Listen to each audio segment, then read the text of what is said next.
Okay, this video is going to go over how to set up or test some Google Meet troubleshooting so you can make sure that you're getting the best quality for your Google Meets.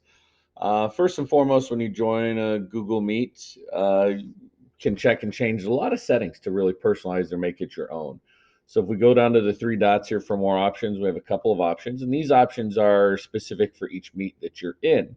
So when we go down to our settings, which is the cogwheel here at the bottom, under audio settings, we can change our microphone if we'd like to change the microphone.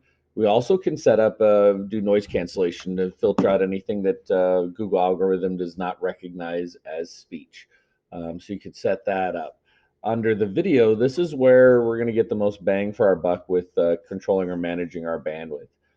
You can change your camera that you've got, but by default, our district is setting up our send resolution. So we're sending our signals out as standard definition 360p, which is perfectly fine for what we're trying to do. Our receive resolution you can also change. I've got mine set to standard definition just to manage the bandwidth, especially if I'm with someone else that is working or trying to convert, trying to get onto the internet or do things. Then I have my high definition, which would double where we're at.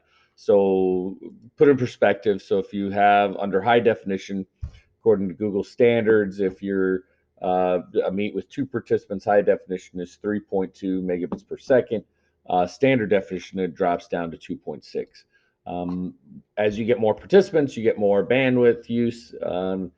Honestly, if you're looking at it, trying to do the math and the numbers of it, you should have with standard definition, if your internet bandwidth should be at about 12 megabits per second or greater for quality Google Meets with a class full of students. If you're doing a one-on-one meet, you can get away with as little as 3 megabits per second for your resolution for your camera.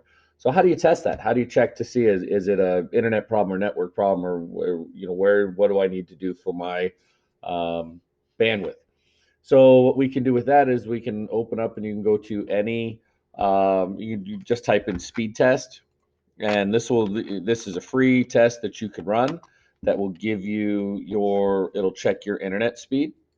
And so what this does is this will pull what your megabits per second, which is your download speed, and then it will also give you what your upload speed is.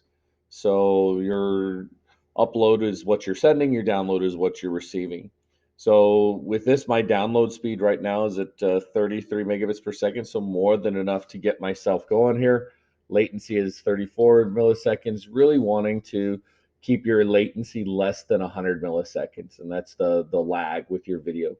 So you should be good to go. Now, understand with this, if you're at your home network and if you're not using like managed network, you will also be sharing this internet. So for us, we would need to have for this for Google Meet, you would need to should have about 12 megabits per second. But if you've got 2 or 3 or 4 people and they're all trying to get into classrooms full of content, you're going to maybe run into some issues. So if each of you is needing 8 megabits per second or 10 megabits per second, and your internet bandwidth is less than 30, and there's 3 of you, you could run into some concerns. So if you're starting to see some lag or getting kicked off, a couple of things you can try is making sure, like what I'm doing right now, is joining the meeting with your camera off. And see how that helps, because doing audio only will also reduce the amount of bandwidth or the footprint that you're taking up as you're traveling over the wireless networks, whether you're at home or not. You should know what your bandwidth is on your home network if you're working from home.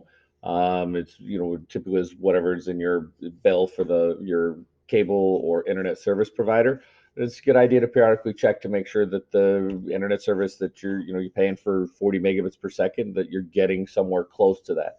Most service providers have a quality of service of not less than 80%. So you have to be somewhere in that range because there's some peak times. You also may want to test it at different times of the day to see, are there certain times that your internet feels like it's getting bogged down or it's better, those types of things.